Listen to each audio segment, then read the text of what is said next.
தம்முடைய சொந்த இரத்தத்தினாலே மீட்டு கொண்ட திருச்சபையை ஆசீர்வதிக்கிற ஆண்டவருடைய இனிய திருப்பெயரிலே உங்களை அன்போடு இந்த தொழுகைக்கு வாழ்த்தி வரவேற்றுக் கொள்ளுகின்றோம். தொழுகையினுடைய ஆசீர்வாதத்துக்காகவும் ஆண்டவருடைய தூய நாம மகிமைக்காகவும் நாம் இணைந்து இத்தொழுகையிலே பணிவோடு பங்கு பெற உங்களை அன்போடு அழைக்கின்றேன். கர்த்தருடைய ஆலயத்துக்கு போவோம் வாருங்கள் என்று எனக்கு அவர்கள் சொன்னபோது மகிழ்ச்சியாயிருந்தேன். எங்கள் தேவனாகிய கர்த்தரின் ஆலயத்தின் நிமித்தம் உனக்கு நன்மை உண்டாக தேடுவேன். ஜெபம் செய்வோம். அனைத்து ஆசீர்வாதங்களுக்கும் நன்மைகளுக்கும் ஊற்றும் உறைவிடமுமாயிருந்து ஆலயத்தை எங்களுக்காக ஏற்படுத்தி ஆலயத்திலே இணைந்து தொழுது கொள்ளவும் ஆண்டவருடைய நாமத்தை மகிமைப்படுத்தவும் ஆற்றல் படுத்தி இருக்கின்ற பரிசுத்தம் நிறைந்த பரம தகப்பனே, இந்த நாளிலும் காணொளி காட்சியின் மூலமாக ஆண்டவரை தொழுது கொள்ளவும் ஸ்தோத்தரிக்கவும் ஆண்டவருடைய அன்பை பெற்றுக் கொள்ளவும் கர்த்தர் உதவி தந்திருக்கின்றீர். உமக்கு நன்றி நிறைந்த உள்ளத்தோடு ஸ்தோத்திரம் ஸ்தோத்திரம் ஸ்தோத்திரம் செலுத்துகின்றோம். இத்தொழுகையிலே இணைந்து பங்கு பெறுகின்ற எல்லா உம்முடைய பிள்ளைகளையும் ஆண்டவர் பலப்படுத்தி ஆசீர்வதிப்பீராக. இத்தொழுகையிலே நாங்கள் பாடுகின்ற பாடல்கள், சிந்திக்கின்ற திருமறையின் சத்தியங்கள், ஜெபிக்கின்ற விண்ணப்பங்கள் எல்லாவற்றிலும் உம்முடைய அருள் கூட இருக்கட்டும். ஆண்டவர் எங்களோடு பேசினார் என்று சொல்லுகின்ற நிறைவோடு இத்தொழுகையை நிறைவு செய்ய கர்த்தர் உதவி தாரும். மீட்பரும் இரட்சகருமாய் இருக்கின்ற கிறிஸ்து வழியே மன்றாடுகின்றோம் பிதாவே, ஆமேன். ஆண்டவருக்கு துதி உண்டாக. கீர்த்தனைகளிலே 70வது கீர்த்தனை பாடலை நாம் இணைந்து பாடுவோம். கீர்த்தனைகளிலே 70வது கீர்த்தனை பாடல் சீர்திரி ஏகவஸ்தே நமோ நமோ.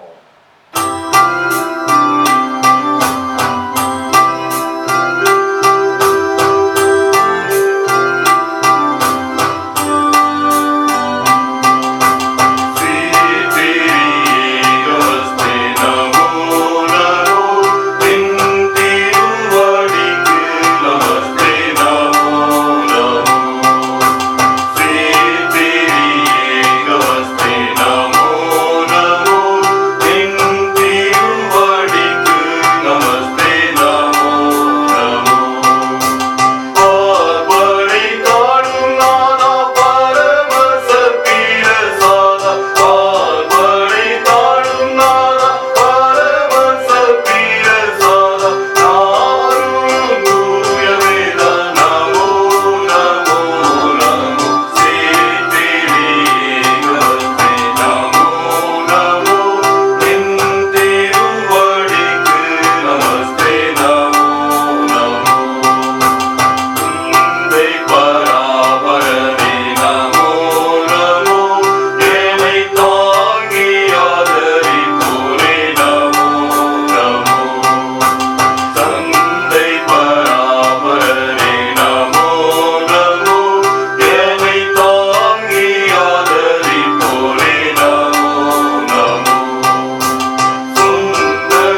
தம்முடைய சொந்த இரத்தத்தினாலே மீட்டுக்கொண்ட திருச்சபையை ஆசீர்வதிக்கிற ஆண்டவருடைய இனிய திருப்பெயரிலே உங்களை அன்போடு இந்த தொழுகைக்கு வாழ்த்தி வரவேற்றுக் கொள்ளுகின்றோம்.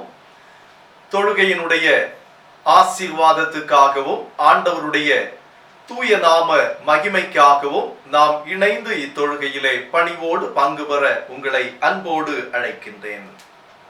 கர்த்தருடைய ஆலயத்துக்கு போவோம் வாருங்கள் என்று எனக்கு அவர்கள் சொன்னபோது மகிழ்ச்சியாயிருந்தேன்.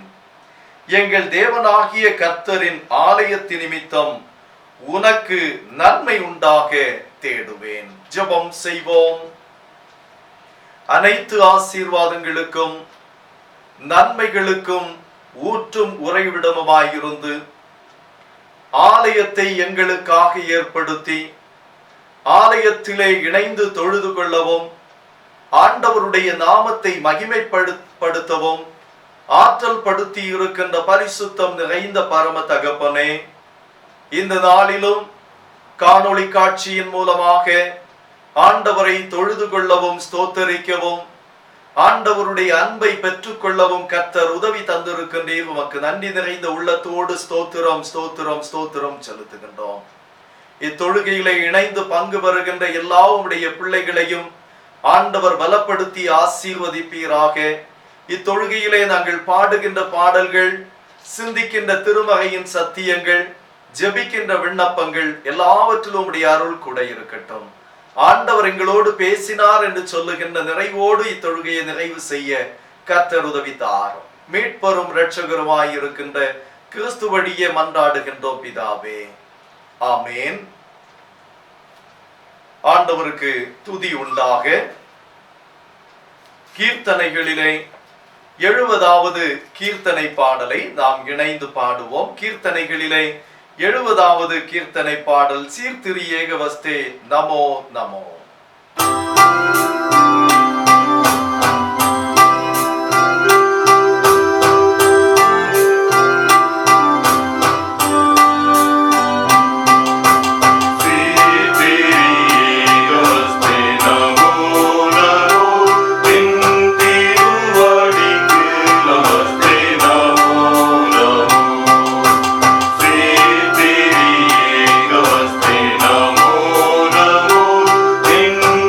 Namo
சமூகத்தில் வந்திருக்கின்ற நாம் நம்முடைய பாவ குற்றங்களை மனத்தாழ்மையாய் ஆண்டவருடைய திரு சமூகத்திலே அறிக்கையிடும் வண்ணமாக கண்களை மூடி ஆண்டவரை நோக்கி பார்ப்போம். நீங்கள் உங்கள் வஸ்திரங்களை அல்ல, உங்கள் இருதயங்களை கிழித்து உங்கள் தேவனாகிய கர்த்தரிடத்தில் திரும்புங்கள். அவர் இரக்கமும் மன உருக்கமும் நீடிய சாந்தமும் மிகுந்த கிருபை உள்ளவர். அவர் தீங்குக்கு மனஸ்தாபப்படுகிறவருமாயிருக்கிறார். இறை சமூகத்திலே ஆண்டவர் அண்டை திரும்பும்படியாக நாம் அழைக்கப்படுகின்றோம்.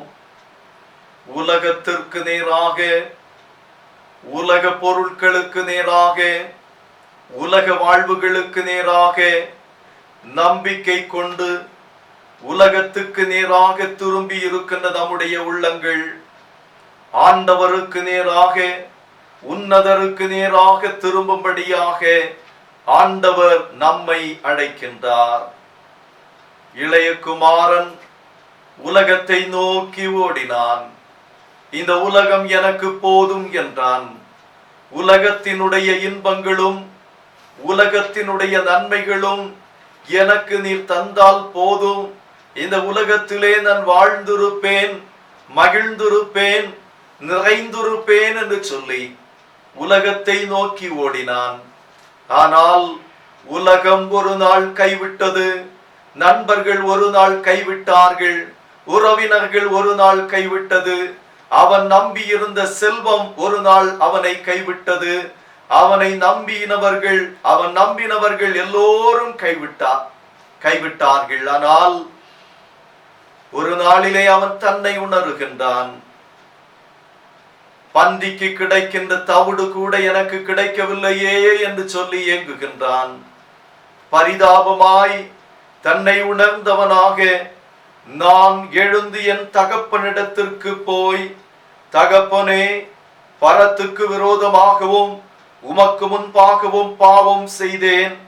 இனிமேல் உம்முடைய குமாரன் என்று சொல்லப்படுவதற்கு நான் பாத்திரன் அல்ல. உம்முடைய கூலிக்காரரில் ஒருவனாக என்னை வைத்துக் கொள்ளும் என்பேன் என்று சொல்லி தன்னுடைய வாழ்விலே முழுமையாக தன்னை அர்ப்பணித்தவனாக தன்னுடைய தந்தையினிடத்திலே கடந்து வந்தான். தந்தையோ அவனை இருக்கரம் நீட்டி அவனை ஏற்றுக்கொண்டு அவனை தொடர்ந்து தன்னுடைய மகனாகவே ஏற்றுக்கொண்டார். இன்றைக்கு ஆண்டவர் நம்மை அழைக்கின்றார்.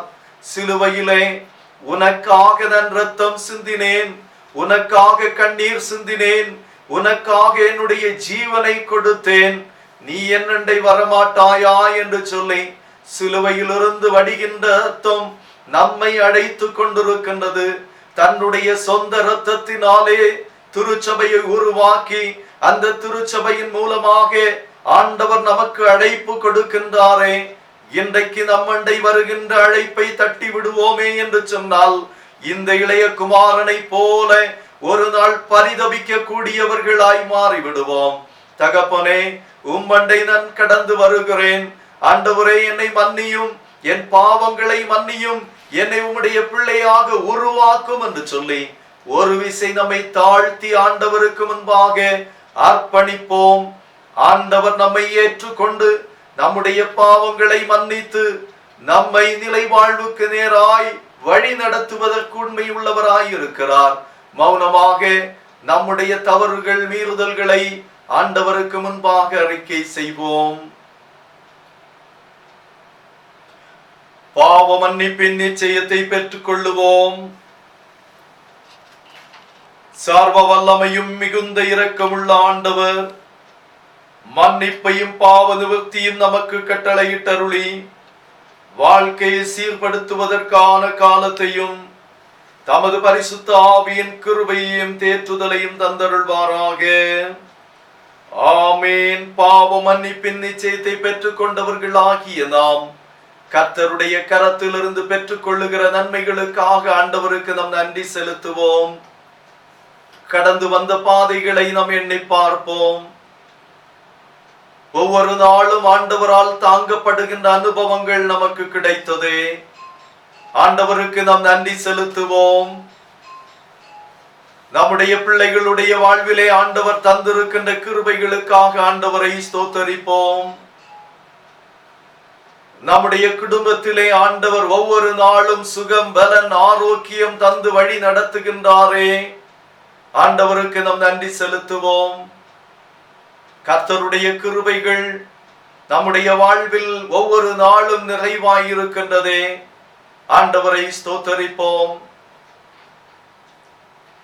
நம்முடைய குடும்பத்திலும் நம்முடைய வாழ்க்கை பயணத்திலும் ஆண்டவருடன் இருக்கின்றாரே, ஆண்டவருக்கு நாம் நன்றி செலுத்துவோம்.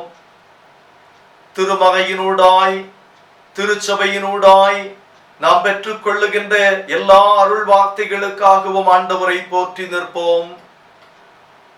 கர்த்தருடைய கிருபையினாலே நாம் வாழ்வு பெற்றோம் என்று சொல்லி ஒவ்வொரு நாளும் வாழ்வுகளை ஆண்டவருடைய கரங்களில் இருந்து பெற்றுக்கொண்டமைக்காக ஆண்டவரை ஸ்தோத்தரிப்போம்.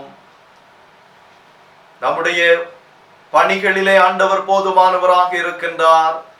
கடினமான சூழல்கள் மத்தியிலே நாம் கடந்து சென்ற போதும் நம்முடைய கையின் பிரயாசங்களை ஆண்டவர் ஆசீர்வதித்து வருகின்றாரே. ஒன்றுமில்லை என்று சொல்லுகின்ற சூழலிலும் எல்லாவற்றையும் நான் தருவேன் என்று சொல்லி நம்மை திடப்படுத்தி இருக்கின்றாரே. நாம் பயந்திருந்த சூழலிலும் நம்முடைய பயங்களை நீக்கி இருக்கின்றாரே. நம்முடைய வாழ்விலே போதுமானவராக இருக்கின்றாரே. நம்முடைய பெற்றோரை ஆண்டவர் இம்மட்டும் பாதுகாத்து வருகின்றாரே. நம்முடைய குடும்பத்தின் மக்கள் ஆண்டவரால் வழி நடத்தப்பட கர்த்தர் கிருபை செய்து வருகின்றாரே. நம்முடைய தேசத்தின் நன்மைகளை புசிப்பதற்கு ஆண்டவர் உதவி செய்கின்றாரே. நன்றி நிறைந்த உள்ளத்தோடு நம் ஆண்டவருக்கு ஸ்தோத்திரத்தை செலுத்தி ஆண்டவராகிய இயேசு கிறிஸ்து நமக்கு கற்றுத்தந்த ஜெபத்தை இணைந்து ஏறெடுப்போம். பரமண்டலங்களில் இருக்கிற எங்கள் பிதாவே, உம்முடைய நாமம் பரிசுத்தப்படுவதாக, உம்முடைய ராஜ்யம் வருவதாக, உம்முடைய சித்தம் பரலோகத்திலே செய்யப்படுகிறது போல பூமியிலேயும் செய்யப்படுவதாக. அன்றன்றுள்ள வேண்டிய ஆகாரத்தை எங்களுக்கு இன்று தாரும். எங்களுக்கு விரோதமாய் குற்றம் செய்கிறவர்களுக்கு நாங்கள் மன்னிக்கிறது போல எங்கள் குற்றங்களை எங்களுக்கு மன்னியும். எங்களை சோதனைக்குள் பிரவேசிக்க பண்ணாமல் தீமையிலிருந்து எங்களை ரட்சித்துக் கொள்ளும். ராஜ்யமும் வல்லமையும் மகிமையும் என்றென்றைக்கும் உடையவளே. ஆமேன். உட்காருங்கள். படிக்கும்படியாக தெரிந்து கொண்ட திருமறை பகுதி எசேக்கியேல் தீர்க்கதரிசியின் புத்தகம் 33வது அதிகாரம் 7வது வசனம் முதல் 9வது வசனம் முடிய. எசேக்கியேல் தீர்க்கதரிசியின் புத்தகம் 33வது அதிகாரம் வசனங்கள் 7 தொடங்கி. மனுபுத்திரனே, நான் உன்னை இஸ்ரவேல் வம்சத்தாருக்கு காவல்காரனாக வைத்தேன். ஆகையால் நீ என் வாயினாலே வார்த்தையை கேட்டு என் நாமத்தினாலே அவர்களை எச்சரிப்பாயாக. நான் துன்மார்க்கனை நோக்கி, துன்மார்க்கனே நீ சாகவே சாவாய் என்று சொல்லுகையில், நீ துன்மார்க்கனை தன் துன்மார்க்கத்தில் இராதபடி எச்சரிக்கத்தக்கதாக அதை அவனுக்கு சொல்லாமல் போனால் அந்த துன்மார்க்கன் தன் அக்கிரமத்திலே சாவான். ஆனாலும் அவன் இரத்தப்பழியை உன் கையிலே கேட்பேன். துன்மார்க்கன் தன் வழியை விட்டு திரும்பும்படி நீ அவனை எச்சரித்தும் அவன் தன் வழியை விட்டு திரும்பாமல் போனால் அவன் தன் அக்கிரமத்திலே சாவான். நீயோ உன் ஆத்துமாவை தப்புவிப்பாய் என்பவைகளே. படிக்கும்படியாக தெரிந்து கொண்ட திருமறை பகுதி படித்து நிறைவேறிட்டு திரியேக தேவனே உமக்கு மகிமை உண்டாவதாக. ஆண்டவராகிய இயேசு கிறிஸ்துவின் இனிய நாமத்திலே உங்களை அன்போடு வாழ்த்துவதிலே பெரும் மகிழ்ச்சி அடைகின்றேன். இந்த நாளிலே நம்முடைய CSI திருச்சபைகள் முழுவதுமாக திருச்சபையில் ஆயர் பணியும் விசுவாசியினுடைய கடமைகளும் என்று சொல்லுகின்ற தலைப்பிலே நாம் இணைந்து தியானிக்கின்றோம். திருச்சபையிலே ஆயர் பணி, அருள் பொழிவு பெற்ற ஆயர்கள் எப்படி ஆண்டவருடைய திருப்பணியை செய்கிறார்கள், எப்படி ஆண்டவருடைய திருப்பணியிலே அவர்கள் செயல்பட வேண்டும் என்று சொல்லி திருமறையினூடாக இணைந்து நாம் சிந்திப்பது நிச்சயமாக நமக்கு பயனுள்ள ஒன்றாக அமையும் என்று சொல்லி நம்புகின்றேன். திருச்சபையை குறித்து வேதம் நமக்கு கற்றுத் தருகிறது.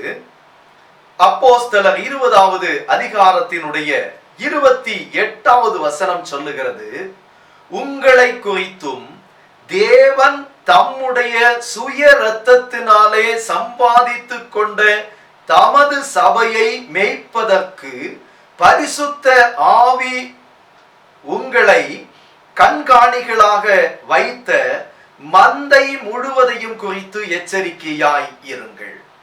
திருச்சபை என்று சொல்லுவது ஆண்டவர் தம்முடைய சுய இரத்தத்தினாலே சம்பாதித்த திருச்சபை. ஆண்டவர் தம்முடைய இரத்தத்தை சிந்தி, சிலுவையிலே தன்னுடைய இரத்தத்தை சிந்தி இந்த திருச்சபையை ஆண்டவர் உருவாக்கி இருக்கின்றார். இந்த திருச்சபையிலே ஆண்டவர் பரிசுத்த ஆவியினாலே நிரப்பப்பட்ட மேய்ப்பர்களை தந்து அவர் ஆசீர்வதிக்கின்றார். இந்த மேய்ப்பர்கள் என்ன செய்ய வேண்டுமாம்?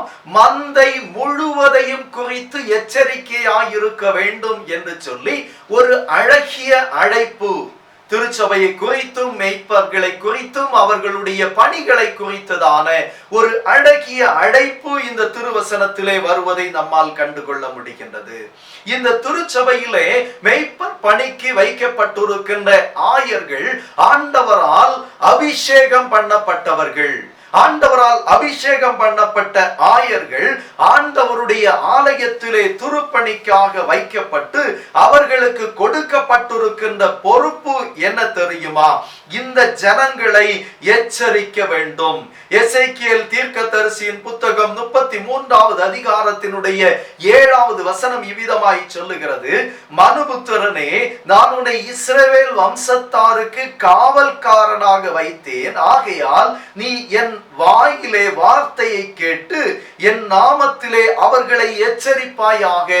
ஆண்டவருடைய ஆலயத்திலே அபிஷேகம் பண்ணப்பட்ட போதகர்களுக்கு ஆண்டவர் கொடுத்திருக்கின்ற அழைப்பு தன்னுடைய மந்தையை எச்சரித்து வழி நடத்த வேண்டும்.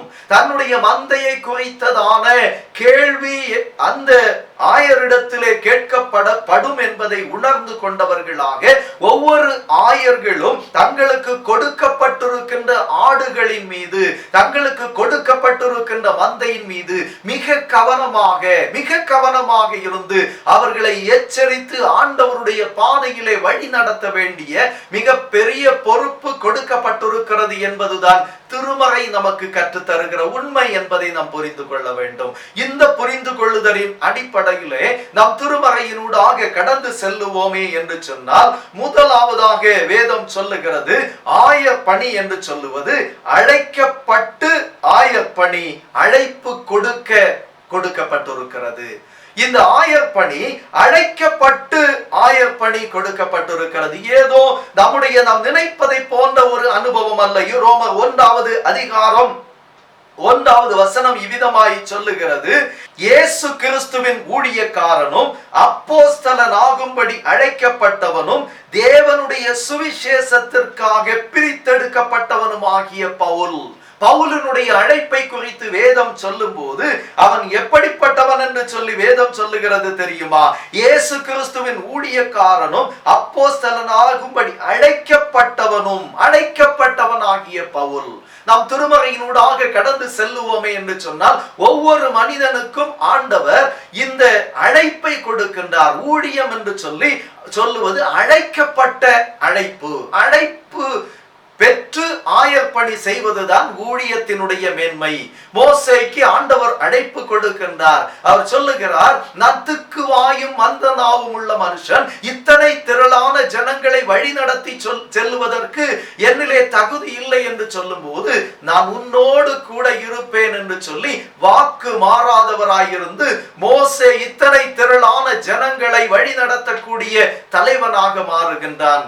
எரேமியாவை குறித்து வேதம் சொல்லுகிறது, இந்த எரேமியா தீர்க்கதரிசிக்கு ஆண்டவருடைய அழைப்பு வரும்போது அவர் சொல்லுகிறார், ஆண்டவரே, நான் அசுத்த உதடுகள் உள்ள மனுஷன், உம்முடைய உம்முடைய வார்த்தைகளை சொல்லுவதற்கு தகுதியற்றவன் என்று சொல்லும் போது அவனுடைய நாவை ஆண்டவர் நெருப்பு தழலினாலே தொட்டு பரிசுத்தமாக்கி நான் உன்னோடு உன்னுடைய வாயோடு நான் இருந்து பேசுவேன் என்று சொல்லுகின்றார். அழைப்பு ஒவ்வொரு மனிதனுக்கும் வருகின்றது. எபிரேயர் 5வது அதிகாரத்தினுடைய 4வது வசனம் இவ்விதமாய் சொல்லுகிறது, ஆரோனை போல தேவனால் அழைக்கப்பட்டால் ஒழிய ஒருவனும் இந்த கனமான ஊழியத்துக்கு தானாய் ஏற்படுவது இல்லை. ஆரோனை போல தேவனால் அழைக்கப்பட்டால் ஒழிய ஒருவனும் இந்த கனமான ஊழியத்துக்கு தானாய் ஏற்படுகிறது இல்லை. தானாய் ஒரு மனிதன் இந்த ஊழியத்துக்கு வந்துவிட முடியாது. ஆண்டவருடைய அழைப்பு அவனை இந்த ஊழியத்துக்கு இழுத்து வருகிறது என்று சொல்ல வேண்டும். அழைத்து வருகிறது என்று சொல்லுவதை காட்டிலும் இழுத்து வருகிறது என்று சொல்ல வேண்டும். ஒரு நாளிலே இன்றைக்கு நான் நின்று கொண்டு என்னுடைய ஊழிய அழைப்பை எண்ணி பார்க்கிறேன். கிறிஸ்தவ அல்லாத ஒரு குடும்பத்திலே பிறந்து ஒரு காவல்துறை அதிகாரியினுடைய இல்லத்திலே பிறந்து வளர்ந்து வந்த போது என்னுடைய பெற்றோரால் ஆயத்தப்படுத்தப்பட்டிருந்தது, இவனும் ஒரு காவல்துறையிலே ஒரு அதிகாரியாக வர வேண்டும் என்று சொல்லுகின்ற ஒரு எதிர்பார்ப்போடு வளர்க்கப்பட்டவன் நான். ஆனால் ஆண்டவர் ஒருவேளை எனக்கு ஒரு சில பலவீனங்களை தந்து அந்த பலவீனங்களின் வழியாக ஆண்டவருடைய துருப்பணியை செய்வதற்கு அழைக்கின்றார். இந்த அழைப்பு வரும்போது மருத்துவர் ஒரு பக்கமாக சொல்லுகின்றார், இவன் நிச்சயமாக பள்ளிக்கூடத்திற்கு செல்லுவதற்கு தகுதியற்றவன், எனவே இவனை பள்ளிக்கூடத்துக்கு அனுப்ப வேண்டாம். ஆனால் ஆண்டவருடைய அழைப்பு வரும்போது நான் ஒரு ஆயராக வர வேண்டும் என்று சொன்னால் நிச்சயமாக அதற்கான கல்விகளை எல்லாம் பெற்று கொள்ள வேண்டும். இப்போது இந்த மருத்துவர் சொல்லுவது சரியா அல்லது கர்த்தர் சொல்லுவது சரியா என்று சொல்லி அந்த இழுபறி நிலையிலே நான் என்னை ஆண்டவருடைய திருப்பணிக்கு ஒப்பு கொடுக்கும் போது இந்த மருத்துவரினுடைய வார்த்தை பொய்யாய் மாறிவிடுகிறது. இவன் படிக்க கூடாது, இவன் பள்ளிக்கு செல்லக்கூடாது, இவன் உயிரோடு வாழ வேண்டும் என்று சொன்னால் இவன் அப்படியே வீட்டில் இருக்க வேண்டும் என்று சொல்லுகின்ற அந்த மருத்துவருடைய வார்த்தையை பொய்யாக்கி கர்த்தர் நல்ல ஞானத்தை தந்து நல்ல கல்வியை தந்து இன்றைக்கு ஆண்டவருடைய கிருபையினாலே நல்ல ஒரு கல்வியோடு இன்றைக்கு ஆயர் என்று சொல்லுகின்ற ஒரு நிலைமையிலே இருக்கிறேன் என்று சொன்னால் நிச்சயமாக ஆண்டவருடைய அழைப்பு என்பதை நான் நினைவு கூறுகிறேன். அழைப்பு என்று சொல்லுவதை நாம் திட்டமும் தெளிவுமாக நம்புகின்றேன். இந்த ஆயர் பணியிலே ஆண்டவர் கொடுத்திருக்கின்ற அழைப்பு எதற்கு என்று சொன்னால் அழைப்பு கொடுப்பதற்காக என்னை அழைத்திருக்கிறார். யாரை அழைப்பு கொடுப்பதற்காக? எனக்கு கொடுக்கப்பட்டிருக்கின்ற மந்தையை ஒவ்வொரு நாளும் அழைத்து ஆண்டவருக்கென்று சேர்ப்பதற்காக, ஆண்டவருக்கு நேராய் அழைப்பதற்காக அழைப்பு கொடுத்திருக்கிறார். மத்தேயு எழுதின நற்செய்தி நூல் 28வது அதிகாரம் 19வது வசனம் சொல்லுகிறது, நீங்கள் புறப்பட்டு போய் சகல ஜாதிகளையும் சீஷராக்கி பிதா குமாரன் பரிசுத்த ஆவியின் நாமத்தினாலே அவர்களுக்கு ஞான ஸ்நானம் கொடுத்து சீஷராக்கும்படியாக ஆண்டவர் என்னை வைத்து அநேக மக்களை அழைக்கும்படியாக சீஷராக்க அழைக்கும்படியாக என்னை தெரிந்து கொண்டிருக்கிறார் என்று சொல்லுகின்ற என்னுடைய அழைப்பையும் உணர்கிறேன், எனக்கு கொடுத்திருக்கின்ற அழைப்பையும் நான் உணர்கிறேன். ஆயப்பணி என்று சொல்லுவது அழைக்கப்பட்டிருக்கின்ற அழைப்பை ஏற்று இறை மக்களை ஆண்டவருக்கு நேராக அழைத்து செல்லுகின்ற பணி. இரண்டாவதாக வேதம் சொல்லுகிறது, ஆற்றல் தந்து ஆயப்பணி செய்ய ஆண்டவர் அழைக்கிறார். அது மட்டுமல்ல, எதற்காக என்று சொன்னால் ஆற்றல் படுத்துவதற்காக. எபேசியர் 3வது அதிகாரத்தின் 7வது வசனம் சொல்லுகிறது, தேவனுடைய பலத்த சத்துவத்தால் எனக்கு அளிக்கப்பட்ட வரமாகி அவருடைய கிருபையினாலே இந்த சுவிசேஷ ஊழியக்காரனானேன், இந்த சுவிசேஷத்திற்கு ஊழியக்காரனானேன். ஆண்டவர் தன்னுடைய ஊழியக்காரரை ஆற்றல் படுத்துகின்றார், பலப்படுத்துகின்றார். இன்றைக்கு ஊழியக்காரர்கள் என்று சொல்லும் போது எல்லா மனிதர்களை போல பாடுள்ள மனுஷன் தான். அவனுக்கும் வியாதி வரும், அவனுக்கும் பலவீனம் வரும், அவனுக்கும் சுகவீனம் வரும், அவனும் சோர்ந்து போகின்ற மனதை உடையவன் தான். ஆனால் வேதம் சொல்லுகிறது, ஆண்டவர் தன்னுடைய சத்துவத்தினாலே தன்னுடைய பலத்தினாலே ஊழியக்காரனை பலப்படுத்துகிறார் என்று சொல்லி சொல்லி சங்கீதம் 104வது சங்கீதத்தினுடைய 4வது வசனத்திலே சொல்லும் போது தம்முடைய தூதர்களை காற்றுகளாகவும் தம்முடைய ஊழியக்காரரை அக்கினி ஜுவாலைகளாக்கவும் செய்கிறார். ஆண்டவர் தம்முடைய ஊழியக்காரர்களை அக்கினி ஜுவாலையாக எடுத்து பயன்படுத்துகிறார். ஆண்டவர் ஆற்றல் படுத்துகிறார் என்று சொல்லுவதை நாம் புரிந்து கொள்ள வேண்டும். ஒவ்வொரு ஊழியக்காரனும் ஆண்டவரால் ஆற்றல் படுத்தப்படுகிறான். ஆண்டவரால் ஆற்றல் படுத்தப்பட்டு பலத்த காரியங்களை, பலமான காரியங்களை, இயற்கைக்கும் மேலான காரியங்களை அந்த ஊழியக்காரனால் செய்ய முடிகிறது. இன்றைக்கும் கூட அநேக உண்மையுள்ள ஊழியக்காரர்கள் அற்புதங்களை செய்கிறார்கள் என்று சொன்னால் அந்த அற்புதங்கள் அவரால் நடைபெறுகின்றது அல்ல. நாம் உடனே சொல்லுகிறோம் அவரிடத்திலே சென்றால் அற்புதம் அவரால் நடைபெறுகிறது அல்ல. அந்த அற்புதங்கள் ஆண்டவரால் நடைபெறுகிறது. ஆண்டவர் அந்த ஊழியக்காரர்களை அக்கினி ஜுவாலையாக எடுத்து பயன்படுத்துகிறார் என்பதுதான் உண்மை. நம்முடைய வாழ்க்கையிலே இதை நாம் புரிந்து கொள்ள வேண்டும். ஆண்டவர் தம்முடைய ஊழியர்களை ஆற்றல் படுத்துகின்றார். எனவே தான் அந்த தன்னுடைய சீஷர்களை ஆண்டவர் தன்னுடைய அந்த திருப்பணிக்கு அனுப்பும் போது லூக்கா நற்செய்தி நூல் 10வது அதிகாரத்தின் 3வது வசனத்திலே அவர் சொல்லுகிறார், நீங்க புறப்பட்டு போங்கள், ஆட்டுக்குட்டிகளை ஓநாய்களுக்குள்ளே அனுப்புகிறது போல இதோ நான் உங்களை அனுப்புகிறேன். ஆட்டுக்குட்டிகளை ஓநாய்களுக்குள்ளே அனுப்புகிறதை போல நான் உங்களை அனுப்புகிறேன். ஆட்டுக்குட்டிகள் ஓநாய் கூட்டத்திற்குள்ளே சென்றால் என்னவாகும்? அடுத்த நிமிடமே அந்த ஆட்டுக்குட்டி பீறி போடப்படும். ஆனால் ஆண்டவர் இந்த ஆட்டுக்குட்டியோடு இருக்கிறார் என்பதை நாம் புரிந்து கொள்ள வேண்டும். அந்த ஊழியக்காரன் இந்த ஓநாய் கூட்டத்திற்குள்ளாக அனுப்புவதை போல இந்த ஆட்டுக்குட்டியை அந்த ஊழியக்காரனை அனுப்பும் போது ஆண்டவர் அவனை ஆற்றல் படுத்துகின்றார், அவனை பலப்படுத்துகின்றார், அவனை திடப்படுத்துகின்றார் என்பதை நாம் புரிந்து கொள்ள வேண்டும். அந்த திருமறை வசனத்தினுடைய அந்த தொடர்ச்சியை நாம் பார்ப்போம் என்று சொன்னால், நீங்கள் தொடர்ந்து அதில் படிக்கும் போது நீங்கள் பணம் கொண்டு போக வேண்டாம், நீங்கள் எந்த ஜாமான்களும் கொண்டு போக வேண்டாம், உங்களுடைய பாதரட்சைகளை நீங்கள் எடுத்துக்கொள்ள வேண்டாம். அப்போது ஊழியத்துக்கு போகும்போது என்னென்ன கொண்டு போக வேண்டும் என்று சொல்லி கேள்வி எழும்புகிறது. நீங்கள் பணம் கொண்டு போக வேண்டாம், நீங்கள் பாதரட்சைகளை கொண்டு போக வேண்டாம், நீங்கள் ஜாமான்களை கொண்டு போக வேண்டாம். ஆண்டவருடைய ஆற்றலை நீங்கள் கொண்டு செல்லுகிறீர்கள்.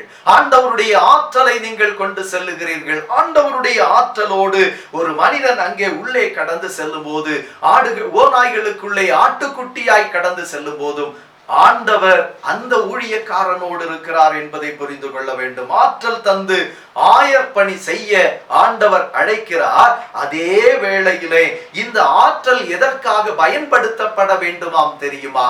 எதற்காக பயன்படுத்தப்பட வேண்டும் தெரியுமா? அந்த ஆற்றல் இறை மக்களுக்காக பயன்படுத்தப்பட வேண்டும். அந்த இறை மக்களுக்காக பயன்படுத்தப்பட வேண்டும் என்று சொல்லுகின்ற போது லூக்கா எழுதின நற்செய்தி நூல் 10வது அதிகாரத்தினுடைய 33வது வசனத்திலே சமாரியன் ஒருவன் பிரயாணமாய் வருகையில் அவனை கண்டு மனதுருகி, இந்த நிகழ்வு நமக்கு நன்றாய் தெரியும்.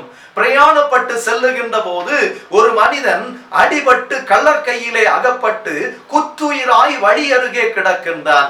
அங்கே அநேகர் வந்து செல்லுகிறார்கள். ஆனால் சமாரியன் என்று சொல்லி ஒருவன் வருகின்றான். சமாரியன் ஒருவன் பிரயாணமாய் வருகையில் அவனை கண்டு மனதுருகி கிட்ட வந்து அவன் காயங்களில் எண்ணெயும் திராட்சை ரசமும் வார்த்து அவனை தன் சுய வாகனத்தின் மேல் ஏற்றி சத்திரத்துக்கு கொண்டு போய் அவனை பராமரித்தான். மறுநாளிலே தன் புறப்படும் போது 2 பணத்தை எடுத்து சத்திரக்காரன் கையிலே கொடுத்து, சத்திரத்தான் கையிலே கொடுத்து, நீ இவனை விசாரித்துக்கொள், அதிகமாய் ஏதாகிலும் இவனுக்கு செலவழித்தால் நான் திரும்ப வரும்போது அதை உனக்கு தருவேன் என்றான். இன்றைக்கு ஆண்டவர் கொடுத்திருக்கின்ற ஆற்றல், ஆயர்களுக்கு அந்த பணியிலே கொடுத்திருக்கிற ஆற்றல் இவர்களை போன்று இந்த ஒரு வழி அருகே பாதிக்கப்பட்டிருக்கின்ற மனிதனை போன்றிருக்கின்ற மனிதர்களுக்கு நல்ல சமாரியனாயிருந்து அவர்களை ஆற்றல் படுத்தும்படியாக ஆண்டவர் அழைக்கிறார் என்பதை புரிந்து கொள்ள வேண்டும். அக்கினி ஜுவாலையாக அல்லது ஆற்றல் படுத்தி ஆயர் பணி செய்ய அழைக்கிறார் என்று சொன்னால் அங்கே விழுந்து கிடக்கின்ற மனிதனை தூக்கி விடுவதற்காக, சுய வாகனத்திலே ஏற்றி அவனை பராமரிப்பதற்காக சத்திரக்காரன் கையிலே பணத்தை கொடுத்து அவனை பத்திரமாய் காக்க வேண்டும் என்று சொல்லி தன்னுடைய மந்தையை ஆற்றல் படுத்துகின்ற பொறுப்பு இவனுக்கு உரியது என்பதை நாம் புரிந்து கொள்ள வேண்டும். இந்த நாட்களிலே நாம் பார்க்கும்போது முழுமையாக லாக்டவுன், எங்குமே ஒருவரும் வெளியே செல்ல முடியவில்லை, கடினமான ஒரு சூழல். இப்படிப்பட்ட சூழலின் வழியாக 2-3 மாதங்கள் அப்படியே நாம் கடந்து வந்த போது பல வேளைகளிலே என்னுடைய உள்ளத்திலே இந்த கேள்வி எழுந்தது உண்டு. சோர்ந்து போன நேரமாய் உட்கார்ந்திருந்த அனுபவங்கள் உண்டு, வேதனையோடு உட்கார்ந்திருந்த அனுபவங்கள் உண்டு, தனிமையிலே நான் உட்கார்ந்திருந்த அனுபவங்கள் உண்டு, கண்ணீரின் அனுபவங்களோடு இருந்த நேரங்கள் உண்டு. ஆனால் ஆண்டவருடைய பாதத்திலே அமர்ந்திருந்து ஜெபி போது ஒவ்வொரு நேரமும் ஆண்டவர் பலப்படுத்துகின்றார், திடப்படுத்துகின்றார்.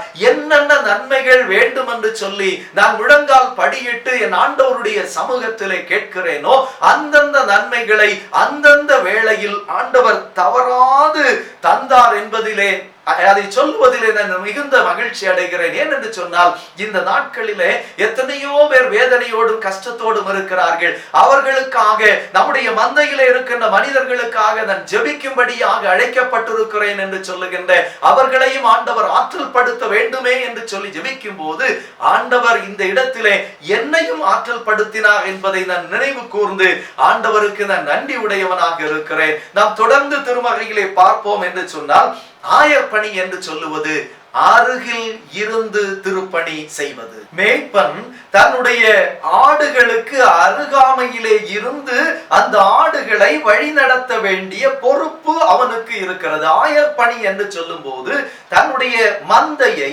தன்னுடைய ஆடுகளை, தன்னுடைய விசுவாசிகளை அவர்களோடு கூட இருந்து வழிநடத்த வேண்டிய பொறுப்பு இருக்கிறது.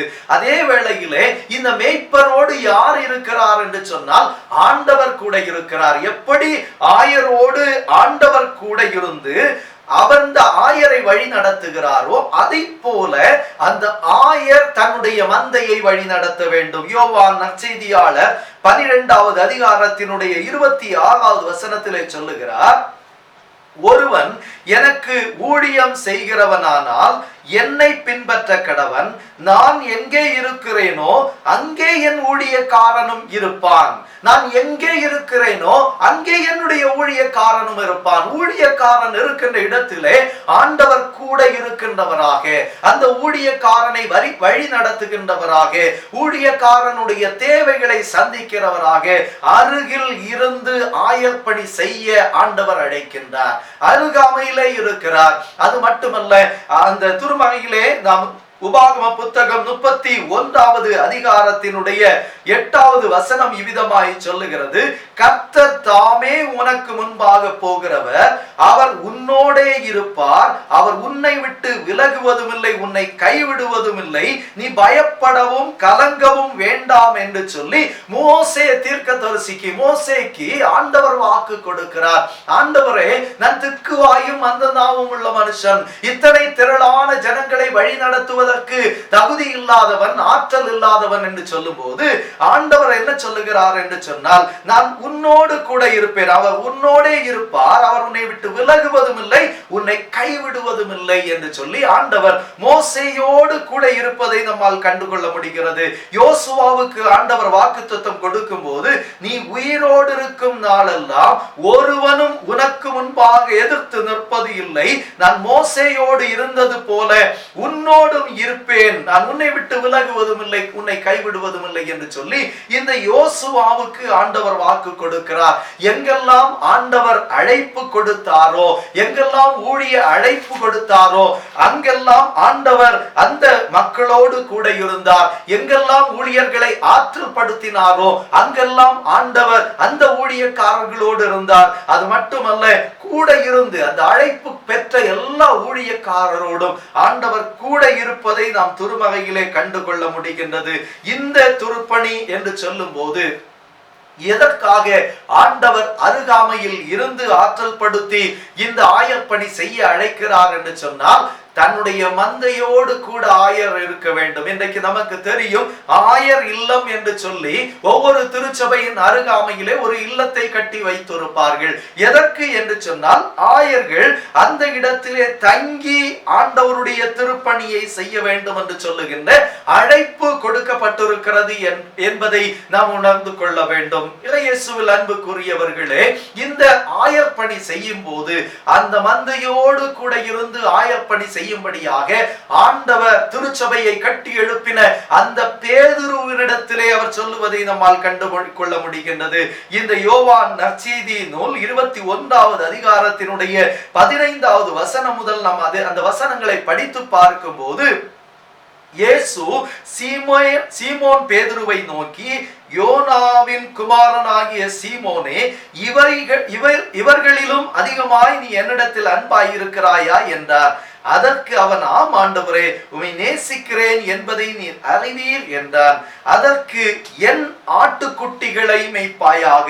அந்த வசனங்களை நான் பார்க்கும்போது, என் ஆட்டுக்குட்டிகளை மேய்ப்பாயாக, என் ஆடுகளை காப்பாயாக, என் ஆடுகளை மேய்ப்பாயாக என்று சொல்லி, ஒரு ஆயன் எப்படி தன்னுடைய ஆடுகளோடு கூட இருந்து வழி நடத்த வேண்டுமோ, அதை போல திருச்சபை ஆயருக்கு ஆண்டவர், நான் உன்னோடு கூட இருக்கிறேன், நீ என்னுடைய ஆடுகளோடு கூட இருக்க வேண்டும் என்று சொல்லுகின்ற அழைப்பு கொடுப்பதை நம்மால் கண்டுகொள்ள முடிகின்றது. நிறைவாக நாம் இந்த திருமறை பகுதியிலே பார்க்கும்போது, ஆசீர்வதித்து ஆயர் பணி செய்ய அழைக்கிறார். ஒவ்வொரு ஆயரையும் ஆண்டவர் ஆசீர்வதிக்கிறார் என்று வேதம் சொல்லுகிறது. திருமறையினூடாக நாம் கடந்து செல்லுவோமே என்று சொன்னால், ஆண்டவரால் ஆயர்கள் ஆசீர்வதிக்கப்படுவதை நம்மால் கண்டுகொள்ள முடிகின்றது. ஆதியாகமம் புத்தகம் 26வது அதிகாரத்தினுடைய 24வது வசனம் சொல்லுகிறது, ராத்திரியிலே கர்த்தர் அவனுக்கு தரிசனமாகி, நான் உன் தகப்பனாகிய ஆபிரகாமுடைய தேவன், பயப்படாதே, நான் உன்னோடு கூட இருந்து என் ஊழியக்காரனாகிய ஆபிரகாமின் நிமித்தம் உன்னை ஆசீர்வதித்து உன் சந்ததியை பெருக பண்ணுவேன். உன்னை ஆசீர்வதித்து உன் சந்ததியை பெருக பண்ணுவேன். ஊழியக்காரர்களை ஆண்டவர் ஆசீர்வதிக்கிறார். ஊழியக்காரர்கள் ஆண்டவரால் ஆசிக்குரியவர்கள் என்பதை திருமறை நமக்கு விளக்குகின்றது. ஆயர் பணி என்று சொல்லும் போது ஆண்டவரால் ஆசி பெற்ற பணி என்று சொல்லுவதிலே நிச்சயமாக திருமறையினூடாக கடந்து செல்லுவோமே என்று சொன்னால் அது உண்மை என்பதை நாம் புரிந்து கொள்ள வேண்டும். எனவே தான் ஏசாயா தீர்க்கதரிசி 54வது அதிகாரத்தினுடைய 17வது வசனத்திலே சொல்லுகிறார், இந்த ஊழியக்காரனுக்கு ஆண்டவர் கொடுத்திருக்கின்ற மிகப்பெரிய ஒரு ஆசீர்வாதமான ஒரு வசனம் என்ன தெரியுமா? உனக்கு விரோதமாக உருவாக்கப்படும் எந்த ஆயுதமும் வாய்க்காதே போம். உனக்கு விரோதமாய் நியாயத்தில் எழும்பும் எந்த நாவையும் நீ குற்றப்படுத்துவாய். இது கர்த்தருடைய ஊழியக்காரரின் சுதந்திரமும் என்னால் உண்டான அவர்களுடைய நீதியுமாயிருக்கிறது என்று கர்த்தர் சொல்லுகிறார். இயேசுவில் அன்புக்குரியவர்களே, உனக்கு விரோதமாய் எழும்புகிற ஆயுதம் எதுவும் வாய்க்காதே போகும். அது மட்டுமல்ல, எந்த நாவையும் நீ குற்றப்படுத்துவாய். இது ஊழியக்காரனுடைய சுதந்திரம் என்று சொல்லி கர்த்தர் ஊழியக்காரர்களை ஆசீர்வதிக்கிறதை நாம் கண்டுகொள்ள முடிகிறது. இன்னும் ஆதியாகமம் 12வது அதிகாரம் 3வது வசனத்திலே, உன்னை ஆசீர்வதிக்கிறவர்களை நான் ஆசீர்வதிப்பேன், உன்னை சபிக்கிறவர்களை நான் சபிப்பேன் என்று சொல்லுகின்ற ஒரு வசனங்கள் வருகிறது. இவைகளை நாம் திருமறையிலே பார்க்கும்போது ஊழியக்காரர்கள் ஆண்டவரால் ஆசீர்வதிக்கப்படுகிறவர்கள், ஆசீர்வதிக்கப்பட்டவர்கள் என்று சொல்லி திருமறை நமக்கு தெளிவுபடுத்துவதை நம்மால் கண்டுகொள்ள முடிகின்றது. கிறிஸ்துவில் பிரியமானவர்கள், இந்த ஆசீர்வாதம் எதற்காக ஊழியக்காரர்களுக்கு கொடுக்கப்படுகிறது தெரியுமா? தங்கள் மந்தையை ஆசீர்வதிப்பதற்காக. ஊழியக்காரன் தன்னுடைய மந்தையை சபிப்பதற்காக உருவாக்கப்பட்டவன் அல்ல, தன்னுடைய மந்தையை ஆசீர்வதிப்பதற்காக உருவாக்கப்பட்டவன்.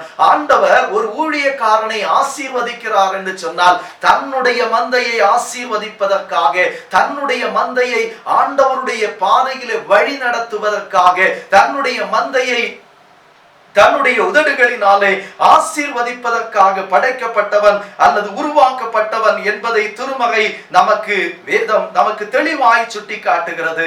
ஆண்டவராகிய இயேசு கிறிஸ்து திருப்பணி செய்வதற்கு தன்னுடைய அந்த சீஷர்களை அனுப்பும் போது அவர் அழகாய் சொல்லுகிறார். லூக்கா எழுதின நற்செய்தி நூல் 10வது அதிகாரம் நாம் அந்த 5, 6 ஆகிய வசனங்களை நாம் படிக்கும் போது, ஒரு வீட்டில் பிரவேசிக்கிற போது இந்த வீட்டுக்கு சமாதானம் உண்டாவதாக என்று முதலாவது சொல்லுங்கள். ஒரு வீட்டுக்குள் ஊழியக்காரன் பிரவேசிக்கின்ற போது இந்த ஊழியக்காரன் ஆண்டவருடைய தூய திருநாமத்தினாலே அந்த வீட்டை எப்படி ஆசீர்வதிக்க வேண்டுமாம் தெரியுமா? இந்த வீட்டுக்கு சமாதானம் உண்டாவதாக. இந்த சமாதானம் எந்த ஒரு பணத்தினாலோ, எந்த ஒரு பதவியினாலோ, எந்த ஒரு பெருமையினாலோ, எந்த ஒரு ஆற்றலினாலோ உருவாவது அல்ல. ஆண்டவருடைய ஆசீர்வாதத்தை, ஆண்டவர் எப்படி ஒரு ஊழியக்காரனை நீ ஆசீர்வதிக்கிறவர்களை ஆசீர்வதிப்பேன் என்று சொல்லி வாக்கு கொடுத்திருக்கிறாரோ, அதே ஆசீர்வாதத்தை, ஆபிரகாமுக்கு கொடுத்த அந்த ஆசீர்வாதத்தை அருள்நாதர் இயேசு கிறிஸ்து தன்னுடைய சீஷர்களுக்கு கொடுக்கிறார். தன்னுடைய சீஷர்களுக்கு கொடுத்து என்ன சொல்லுகிறார்? ஒரு வீட்டுக்குள்ளே நீ முதலாவது பிரவேசிக்கும் போது அந்த இல்லத்துக்கு சமாதானம் உண்டாவதாக என்று கூறி, முதலாவதாக அந்த இல்லத்தின் மக்களை சமாதான வாழ்த்துதல் கூறி அவர்களை வாழ்த்த வேண்டும். அந்த தொடர் வசனம் சொல்லுகிறது, சமாதான பாத்திரன் அங்கே இருந்தால் நீ கூறின சமாதானம் அவனிடத்தில் தங்கும், இல்லாதிருந்தால் அது உங்களிடத்திலே திரும்ப வரும். சமாதானத்தின் பாத்திரன் அந்த இல்லத்திலே இருந்தால் நீ கூறின சமாதானம் அந்த இல்லத்திலே தங்கும். இந்த வசனங்களை தியானிக்கின்ற போது நான் உள்ளத்திலே நினைத்துக் கொண்டேன், எந்த ஒரு இல்லத்துக்கு நான் இல்ல சந்திப்புக்காக கடந்து சென்றாலும் சரி, அவர்கள் பிரைஸ் தி லார்ட் ஸ்தோத்திரம் என்று சொல்லி அவர்கள் என்னை வரவேற்கும் போது என்னுடைய உள்ளத்திலே நான் ஆண்டவருடைய பாதத்திலே நினைத்துக் கொள்ளுவேன், ஆண்டவரே, நான் இந்த நாளிலே இந்த இல்லத்திலே வந்து ஜெபித்ததன் நிமித்தமாக இந்த குடும்பம் சமாதானம் பெற்றுக்கொள்ள வேண்டும், இந்த குடும்பம் சந்தோஷம் பெற்றுக்கொள்ள வேண்டும், ஆண்டவருடைய சமாதானம் இந்த இல்லத்திலே நிரம்பி இருக்க வேண்டும் என்று சொல்லி ஜெபித்த வண்ணமாகத்தான் பொதுவாக நான் அந்த இல்லத்துக்கு செல்லுவேன். அது மட்டுமல்ல, இல்ல சந்திப்புக்கு நான் என்னுடைய இந்த ஆயர் இல்லத்திலிருந்து கடந்து செல்லும் போது ஒரு நிமிடம் என்னுடைய அந்த திருமறை எடுத்து கரத்திலே வைத்துக் கொண்டு, ஆண்டவரே, இன்றைக்கு இல்ல சந்திப்புக்கு செல்லுகிறேன், இத்தனை இல்லங்களை சந்திக்க போகிறேன், ஆண்டவரே, அந்த இல்லங்களுக்கு சமாதானம் உண்டாகட்டும், நான் செல்லுவதன் நிமித்தமாக, நான் ஆண்டவருடைய பாதத்திலே அவர்களுக்காக ஜெபிப்பதன் நிமித்தமாக ஒரு சமாதானத்தை என் தேவன் அந்த இல்லத்துக்கு கட்டளையிட வேண்டுமே என்று சொல்லி என்னுடைய ஆயர் இல்லத்திலிருந்து ஜெபித்து விட்டுதான் அங்கே கடந்து செல்லுவேன். கிறிஸ்துவில் பிரியமானவர்களே, அதைத்தான் திருமறை மிக தெளிவாக சொல்லுகிறது. இல்லத்திலே பிரவேசிக்கின்ற போது முதலாவதாக இந்த வீட்டுக்கு சமாதானம் உண்டாவதாக என்று சொல்லுங்கள் என்று சொல்லி அந்த திருமறையிலே சொல்லப்படுகிறது. ஏசாயா தீர்க்கதரிசி இதை தொடர்பாக அவர் கூறும்போது 52வது அதிகாரத்தினுடைய 7வது வசனத்திலே சொல்லுகிறார், சமாதானத்தை கூறி நற்காரியங்களை சுவிசேஷமாய் அறிவித்து ரட்சிப்பை பிரசித்தப்படுத்தி உன் தேவன் ராஜரீகம் பண்ணுகிறார் என்று சீயோனுக்கு சொல்லுகிற சுவிசேஷகனுடைய பாதங்கள் மலைகள் மேல் எவ்வளவு அழகாயிருக்கிறது என்று சொல்லி, ஆண்டவருடைய ஊழியக்காரரின் பாதங்கள் மலைகள் மேல் அழகாயிருக்கிறது. அவர்களுக்கு கொடுக்கப்பட்டிருக்கின்ற ஒரு அழைப்பு என்ன தெரியுமா? ஆசீர்வதித்து ஆண்டவர் ஆயரை அழைத்திருக்கிறார். அது எதற்காக என்று சொன்னால் ஆசீர்வதிப்பதற்காக அழைத்திருக்கிறார். இறை மக்களை ஆசீர்வதிக்கின்ற மிகப்பெரிய பொறுப்பு இவருக்கு உண்டு என்பதை நாம் புரிந்து கொள்ள வேண்டும். கிறிஸ்துவில் பிரியமானவர்களே, இன்றைக்கு நமக்கு ஒரு ஆயர் கொடுக்கப்பட்டிருக்கிறார் என்று சொன்னால் நிச்சயமாக அவர் ஆண்டவரால் அழைப்பு பெற்றவர் என்று சொல்லுகின்ற ஒரு அடிப்படை தன்மை நம்முடைய உள்ளத்திலே வேண்டும். ஒருவேளை அவர் வயதில் குறைந்தவராக இருக்கலாம், வயதிலே முதிர்ந்தவராக இருக்கலாம், அல்லது அழகுடையவராக இருக்கலாம், அழகற்றவராக இருக்கலாம், உயரமுடையவர்களாக இருக்கலாம், உயரம் குறைந்தவர்களாக இருக்கலாம். எப்படிப்பட்டவர் பெற்றவராக இருந்தாலும் சரி, ஆரோனை போல அழைக்கப்பட்டால் ஒழிய இந்த கனமான ஊழியத்துக்கு தானாய் ஒருவனும் ஏற்படுவதில்லை. அப்படி ஆண்டவர் வருகின்றவர்களையும் போகின்றவர்களையும் ஊழியக்காரனாய் ஏற்படுத்துகிறவர் அல்ல. அதுவும் அருள் பொழிவு பெற்ற ஆயர் பணிக்கு ஏற்படுத்துகிறவர் அல்ல என்பதை புரிந்து கொள்ள வேண்டும். அழைப்பு பெற்றவர் தான் ஆயர் என்பதை புரிந்து கொள்ள வேண்டும். அவருக்கு கொடுக்கப்பட்டிருக்கிற அழைப்பு என்ன தெரியுமா? மந்தையை ஆண்டவருக்கென்று அழைப்பது, மந்தையை ஆண்டவருக்கென்று சேர்ப்பது, ஆண்டவருக்காக தன்னுடைய மந்தையை ஆயத்தப்படுத்துவது.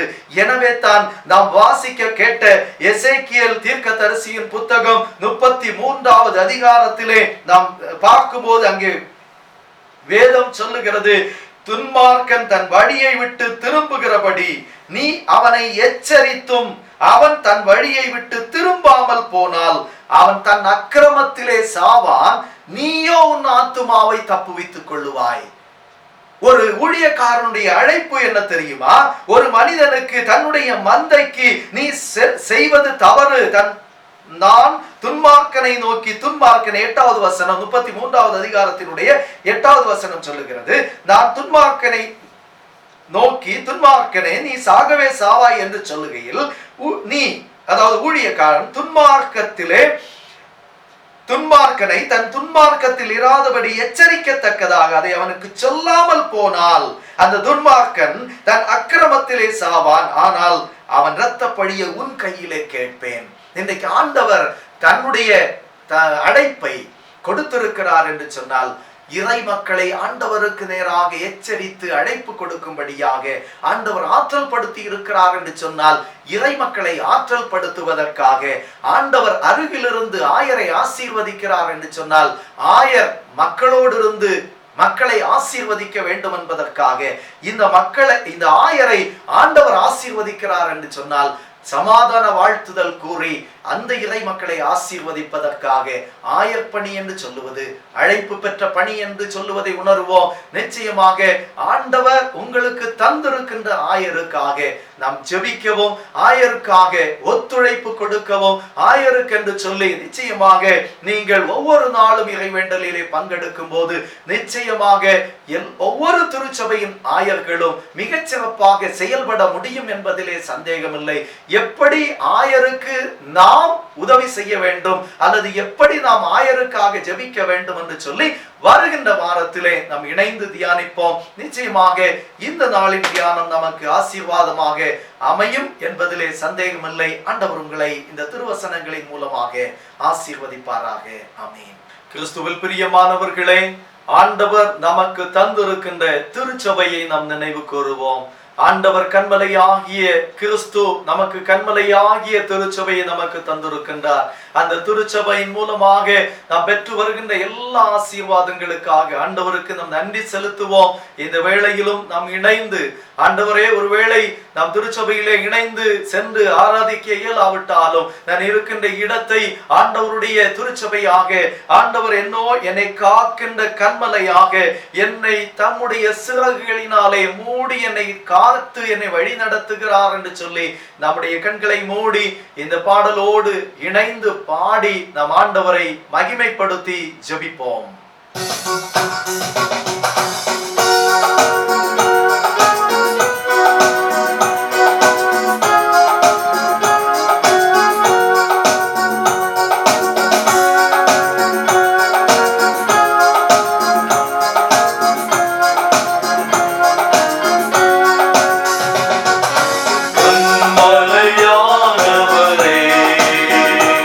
என்னை காக்கும் தெய்வம் நீரே, எந்த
உமக்கே,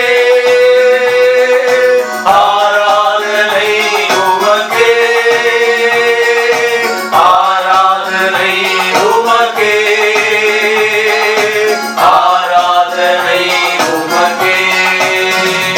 ஆண்டவரே உம்மை ஆராதிக்கிறோம் அப்பா, உம்மை தொழுது கொள்ளுகிறோம் ஆண்டவரே. உம்முடைய தூய இரத்தத்தினாலே நீர் எங்களுக்கு உருவாக்கி தந்திருக்கிறதான திருச்சபையிலே ஆண்டவரே உம்மை தொழுது கொள்ளும் போது ஆண்டவர் தந்திருக்கின்ற ஆயரோடு இணைந்து ஆண்டவரை ஆராதிக்கும் போது ஆண்டவர் தந்திருக்கின்ற ஆயரோடு இணைந்து ஆண்டவருடைய பாதத்திலே ஜெபிக்கும் போது ஆண்டவர் எங்களுக்கு தந்திருக்கின்ற ஆயரோடு இணைந்து ஆண்டவரை ஸ்தோத்தரிக்கும் போது ஆண்டவர் எங்கள் மத்தியிலே அசைவாடுகின்றீரே, ஆண்டவர் எங்கள் மத்தியிலே செயலாற்றுகின்றீரே, ஆண்டவருடைய அருள் பிரசன்னம் எங்களோடு கூட இருப்பதை உணர செய்கின்றீரே ராஜா. உமக்கு நாங்கள் நன்றி செலுத்துகிறோம் ஆண்டவரே.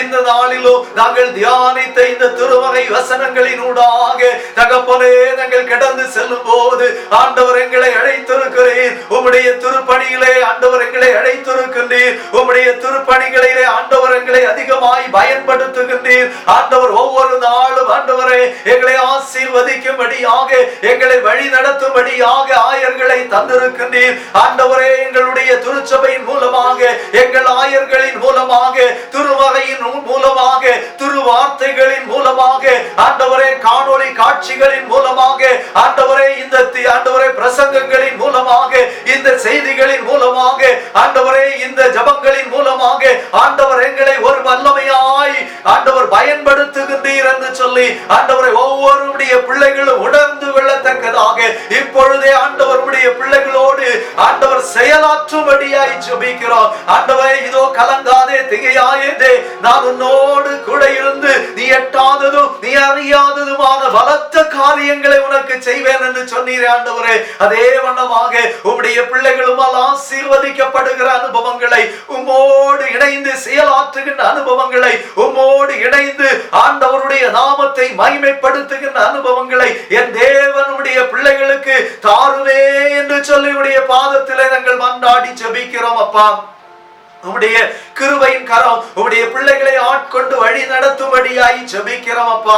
ஆண்டவரே உம்முடைய பிள்ளைகள் ஆலயத்திற்காக திருப்பணியாளர்களுக்காக ஊழியங்களுக்காக ஊழியர்களுக்காக ஆயர்களுக்காக ஆலயத்தினுடைய ஆண்டவரே ஆலயம் திறக்க வேண்டும் என்பதற்காக உற்சாகமாய் ஜெபிக்கின்ற போது ஆண்டவருடைய பிள்ளைகளுடைய விண்ணப்பங்களின் ஆண்டவரை சத்தத்தை நீர் கேட்கும்படியாய் நாங்கள் ஜெபிக்கிறோம். இப்போதும் எங்களுடைய திருச்சபை நாங்கள் ஜெபிக்கிறோம் ஆண்டவரே. எங்களுடைய திருச்சபை ஆண்டவர் கட்டி எழுப்பி இம்மட்டும் ஆண்டவரே எங்கள் ஆலயங்களின் மூலமாக ஆண்டவருடைய நாமத்தை மகிமைப்படுத்தி வருகின்றீரே, உமக்கு நாங்கள் நன்றி செலுத்துகிறோம். ஆலயத்தின் மூலமாக செய்யப்பட்டு வருகிற எல்லா ஊழியங்களுக்காக நாங்கள் ஜெபிக்கிறோம் ஆண்டவரே. ஆண்டவரே எங்களுடைய ஓய்வு நாள் பள்ளிக்காக ஜெபிக்கிறோம். அதிலே ஆண்டவரே பங்கு பெற்றிருக்கிற எல்லா சிறு பிள்ளைகளுக்காக ஆசிரியர்களுக்காக நாங்கள் நன்றி செலுத்துகிறோம். உம்முடைய பிள்ளைகளை ஆண்டவர் தொடர்ந்து ஆசீர்வதிப்பீராக. பெண்கள் சங்கத்துக்காக ஜெபிக்கின்றோம், ஆண்கள் சங்கத்துக்காக ஜெபிக்கின்றோம். அவைகளிலே ஆண்டவரே அங்கத்துவம் வகிக்கின்ற எல்லா உடைய பிள்ளைகளையும் என் தேவன் பொறுப்பெடுத்துக் கொள்ளும்படியாய் உடைய பாதத்திலே நாங்கள் ஜெபிக்கிறோம் அப்பா. ஆண்டவரே எங்களுடைய பாடகர் குழுவுக்காக ஜெபிக்கிறோம். ஆண்டவரே ஒவ்வொருடைய பிள்ளைகளையும் என் தேவன் பொறுப்பெடுத்துக் கொள்ளுவீராக. தேவ வல்லமை கூட இருக்கும்படியாய் நாங்கள் ஜெபிக்கிறோம் ஆண்டவரே. எங்களுடைய திருச்சபையை ஆண்டவரே நடத்துகின்ற எங்கள் போதகருக்காக ஜெபிக்கிறோம் என்று சொல்லி ஒவ்வொரு ஆண்டவரே இறை மக்களும் ஆண்டவர் தங்களுக்கு கொடுத்திருக்கிற போதகர்களுக்காக ஜெபிக்கவும் அதிக நேரம் ஆண்டவரே போதகர் குடும்பங்களுக்காக ஜெபிக்கவும் கர்த்தர் ஒவ்வொருவரையும் ஆற்றல் படுத்தும்படியாய் ஜெபிக்கிறோம் ஆண்டவரே. எங்களுடைய ஆலயத்தால் தாங்கப்பட்டு வருகிற 11 மிஷனரிகளுக்காகவும் நாங்கள் ஜெபிக்கிறோம் ஆண்டவரே. அவைகளை ஆண்டவரே ஒவ்வொருடைய ஊழியக்காரர்களையும் ஆண்டவர் அக்கினி ஜுவாலையாக எடுத்து பயன்படுத்தும்படியாய் ஆண்டவரே இருக்கின்ற இடங்களிலே இந்த நாட்களிலும் இன்னும் அநேக ஆத்துமாக்களை அறுவடையாக கொள்ளும்படியாய் உம்முடைய பிள்ளைகளை ஆற்றல் படுத்தும்படி உம்முடைய சமூகத்திலே நாங்கள் மன்றாடுகிறோம் அப்பா. உம்முடைய பிள்ளைகளை தேவன் பொறுப்படுத்திக் கொள்ளுவீராக.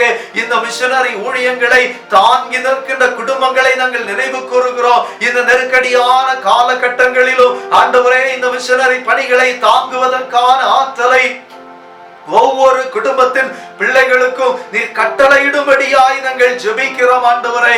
இன்னும் ஆண்டவரே இந்த ஊழியங்களிலே தாங்க இயலாதபடிக்கு இருக்கின்ற கடின பாடுகளோடு இருக்கின்ற பிள்ளைகளுக்கும் அதற்கான வாய்ப்புகளை என் தேவன் கட்டளையிடும்படியாய் ஜெபிக்கிறோம். எங்களுடைய திருச்சபையினுடைய ஊழியத்தை தாங்குவதற்காக கொடுத்திருக்கிற அருமையான 7 டீக்கன்மாரை உடைய கரங்களிலே தந்து நாங்கள் ஜெபிக்கிறோம் அப்பா. ஆண்டவரே ஒவ்வொருடைய பிள்ளைகளுடைய தியாகமான உழைப்புகளும் ஆண்டவரே உற்சாகமான நன்கொடைகளும் ஆண்டவரே உடைய பாதத்திலே திருச்சபைக்காக முழங்கால் படியிட்டு அவர்கள் ஏறெடுக்கின்ற ஜெப விண்ணப்பங்களும் உடைய சமூகத்திலே வந்து எட்டி எங்களுடைய ஆலயத்தின் தேவைகள் இந்த ஆண்டவரே லாக்டவுன் காலங்களிலும் சந்திக்கப்படும்படியாக கர்த்தர் உதவி செய்து கொண்டிருக்கிறீரே, உமக்கு நாங்கள் நன்றி செலுத்துகிறோம் அப்பா. ஆண்டவரே 7 உடைய டீக்கன்மாரையும் அவர்கள் குடும்பங்களையும் கர்த்தர் ஆசீர்வதிக்கும்படியாய் ஜெபிக்கிறோம். ஆண்டவர் எங்களுக்கு தந்திருக்கின்ற விசுவாச குடும்பங்களுக்காக நாங்கள் உம்மை ஸ்தோத்திரிக்கிறோம் அப்பா. ஆண்டவரே ஒரு ஊழியக்காரனாக ஆண்டவரே ஒவ்வொரு விசுவாச குடும்பங்களையும் உம்முடைய தூய திருநாமத்தினாலே வாழ்த்தி ஆசீர்வதித்து ஜெபித்து நிற்கிறேன் ஆண்டவரே. கர்த்தாவே உம்முடைய ஆசீர்வாதம், உம்முடைய சமாதானம், உம்முடைய சந்தோஷம் ஒவ்வொரு குடும்பங்களையும் ஆட்கொள்ள வேண்டுமே என்று சொல்லி நாங்கள் ஜெபிக்கிறோம் அப்பா. ஆண்டவரே குடும்பங்களிலே காணப்படுகிற சிறு பிள்ளைகளை நினைவு கூறுகிறோம். எந்த பலவீனங்களும் நெருங்காதபடி கர்த்தர் பாதுகாத்துக் கொள்ளும், பலப்படுத்தும், ஆசீர்வதியும் ஐயா. ஆண்டவரே வாலிப பிள்ளைகளுக்காக ஜெபிக்கிறோம். ஆண்டவருடைய கிருபையின் கரம் கூட இருக்கட்டும். ஆண்டவரே இந்த ஆன்லைன் வகுப்புகளை அல்லே கற்றுக்கொண்டிருக்கிற ஒவ்வொரு பிள்ளைகளும் ஆண்டவருடைய ஞானத்தினாலே கற்றுக்கொள்ளத்தக்கதான கிருபைகளை தாரும். உயர் கல்விக்கு காத்திருக்கிற பிள்ளைகளை விசேஷமாய் கர்த்தர் ஆசீர்வதிப்பீராக. ஆண்டவருடைய கிருபைக்குள்ளாக மறைத்துக் கொள்ளும் நாதா. இன்னுமாய் ஆண்டவரே திருமணத்துக்காக எதிர்நோக்கி இருக்கிற பிள்ளைகள் உண்டு. ஆண்டவரே இன்னும் வேலைகளுக்காக எதிர்நோக்கி இருக்கிற பிள்ளைகள் உண்டு. கர்த்தர் கிருபையாய் உடைய பிள்ளைகளுக்கு நன்மைகளை கட்டளையிடுவீராக.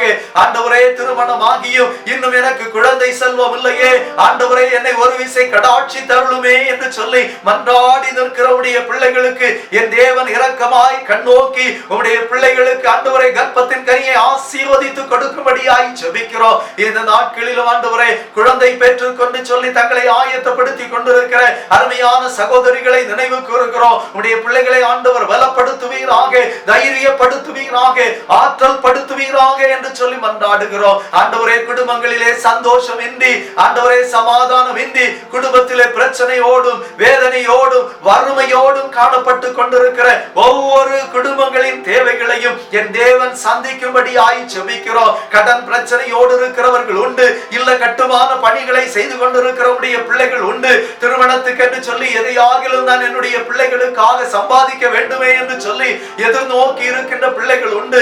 ஆண்டவரே இந்த லாக்டவுன் காலங்களிலே சரியான வருமானம் இன்றி, போதிய வருமானம் இன்றி வறுமை நிலையிலே பாதிக்கப்பட்டவர்களாக, வேலை இழப்பு நிமித்தமாக, சம்பள இழப்பு நிமித்தமாக ஆண்டவரே சரியாக தங்களுடைய தேவைகளை பூர்த்தி செய்ய இயலாத நிலையிலே இருந்து கொண்டிருக்கிற எல்லாமுடைய பிள்ளைகளுக்காக நாங்கள் ஜெபிக்கிறோம் அப்பா. உம்முடைய பிள்ளைகளை என் ஆண்டவர் ஆசீர்வதிப்பீராக, உம்முடைய கிருபையினால் வழி நடத்துவீராக.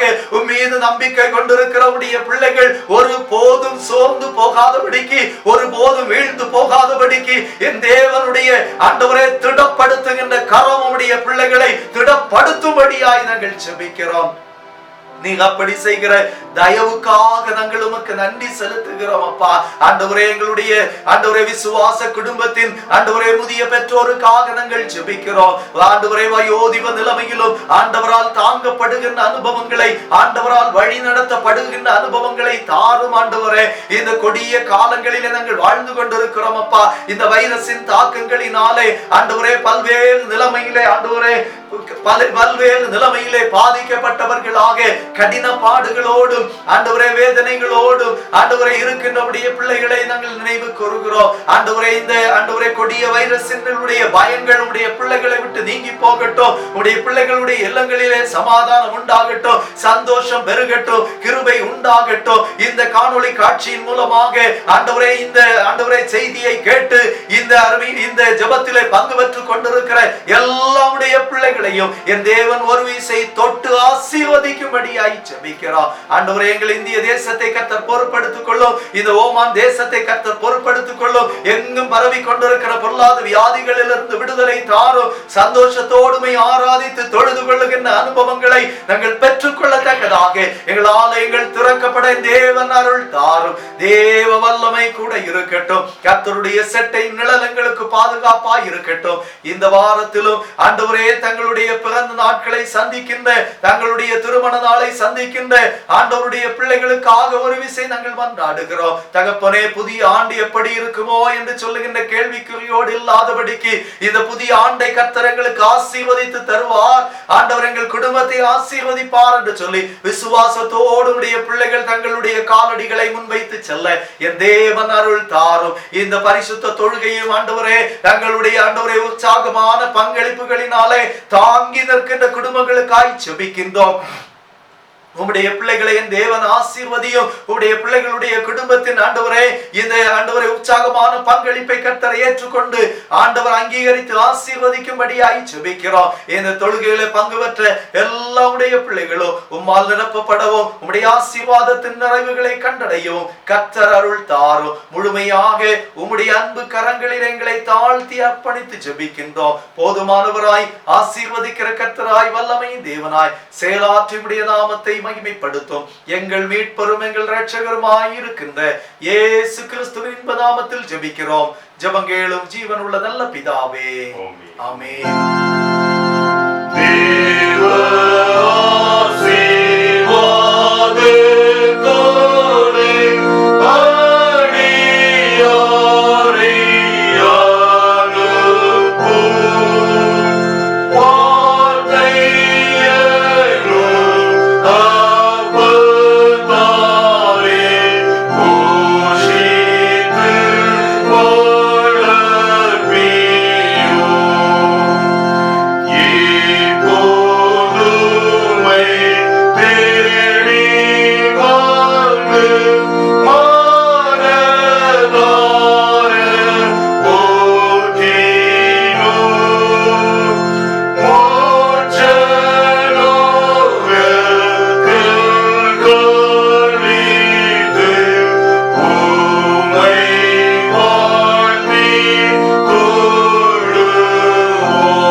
ஆண்டவராகிய இயேசு கிறிஸ்துவின் கிருபையும் பிதாவாகிய கடவுளின் அன்பும் பரிசுத்த ஆவியானவருடைய ஐக்கியமும் சிநேகமும் இன்னும் என்னும் சதா காலமும் நம் ஒவ்வொருவரோடும் நிறைவாய் தங்கியிருப்பதாக.